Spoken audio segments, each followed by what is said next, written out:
Hey everybody, this is Maverick. Thanks for joining me for another unboxing video. Today we have Cinque Terre, the 5 Villages by Rio Grande Games. What's inside that box? Let's find out.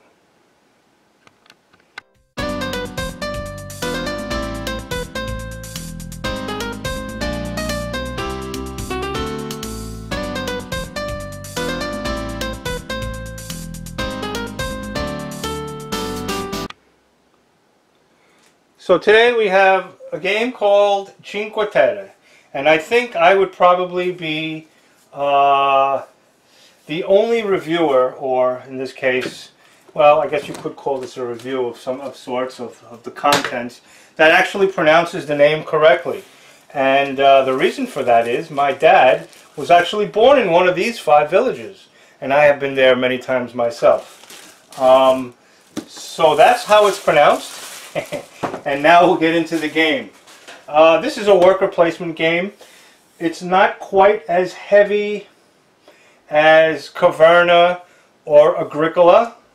It is heavier than Agricola, All Creatures Big and Small, and it's not quite as heavy as Stone Age. So it falls somewhere below the medium mark as far as games and worker placement games are concerned. Well, the first thing you get when you open this is a playing board that depicts none other than the 5 villages. And I will, let me see if it shows up where, no, I don't know if I'm going to pull back a little on the, there you go.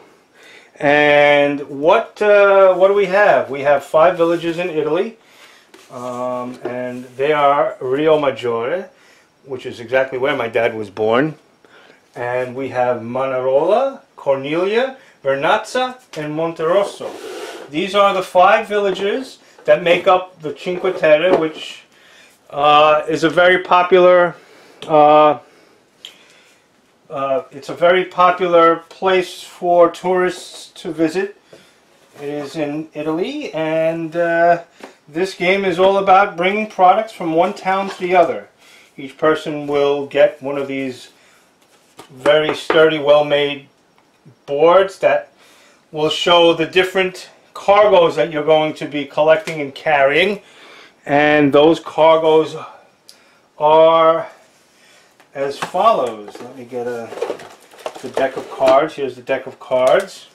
They are in Italian, by the way, but you can tell by the pictures what they are. These are olives. You have olives. You have something called alii, which is garlic. You have fungi, which are mushrooms. You have uva, which are grapes. You have limoni, which are lemons. You have zucchine, which are zucchini. That was pretty obvious. You have pomodori, which are tomatoes. If you're not sure, obviously the picture will help.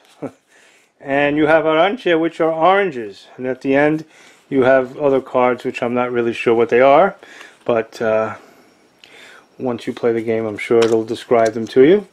In any event, what you will do is each person will get one of these little cards, and each turn you will get 3 actions, and one of the actions could be to move 4 spaces.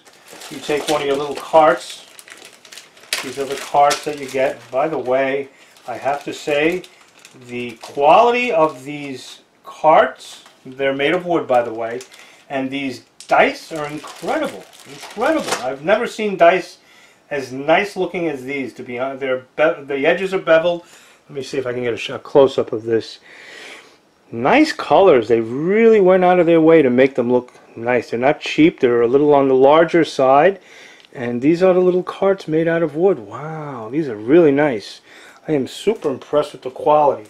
And what you would do is each of these locations, these are nameless locations, but they're in the mountains above the 5 towns, and they would have different resources, and you would go, in other words, if you wanted to move 4 spaces clockwise, you would start moving this way.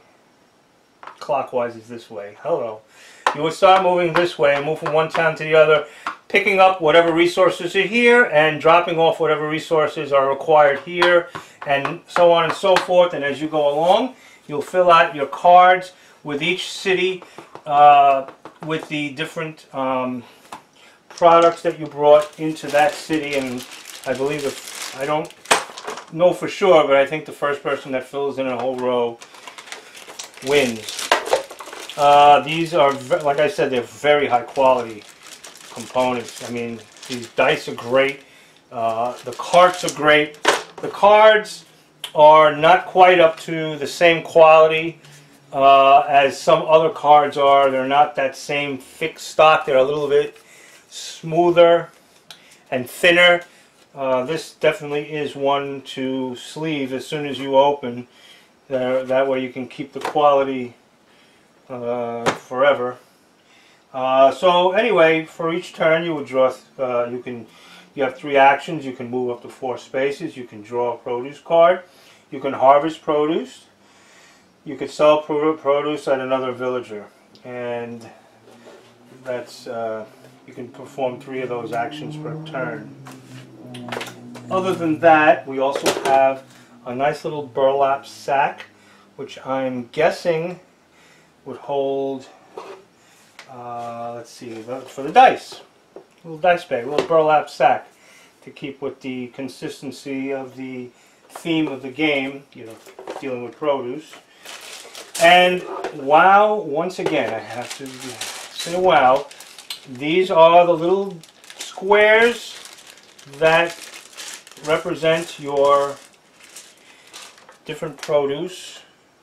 And then once again, high quality, made of wood, not small, and they look pretty consistent in terms of color. It doesn't look like they were made at a cheap factory.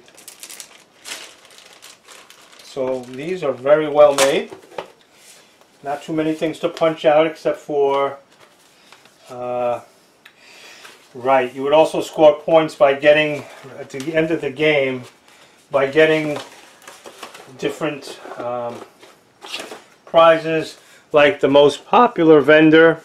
I guess if you have a certain produce that you would distribute the most of, you would get that. So you would get the most popular vendor card, and I see here for each city there's a most popular vendor card. Yeah, so that's another way to score points other than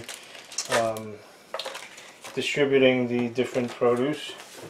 What else? We have another stack of cards. Wow, I didn't even see this one. This was hiding in the box. And what's inside of this little pack here? Okay, more of those cards that I showed you before. I'm guessing you need to draw one of these cards every round or so, and it would tell you what the okay, and you would probably score these points up in the top left based on which of these produce items you're delivering to what town it's depicted on in the picture. So that's another way to score points. Okay, so it's not as easy as I thought. I thought it was a much easier looking game than it is, and it's not that hard at all, I can tell, but I didn't realize that that was part of the strategy. So there is some strategy to the game. The pieces look extremely well made. The manual is not too thick. That's a good indication of, well, it's a good indication of one of two things: whether it's a super simple game or the manufacturer didn't supply enough information. But just looking at this, I could tell it's probably the former. It's a pretty easy game, it seems. And that's it for the box and the contents. Pretty simplistic. Looks like a lot of fun for the whole family. Worker placement game once again.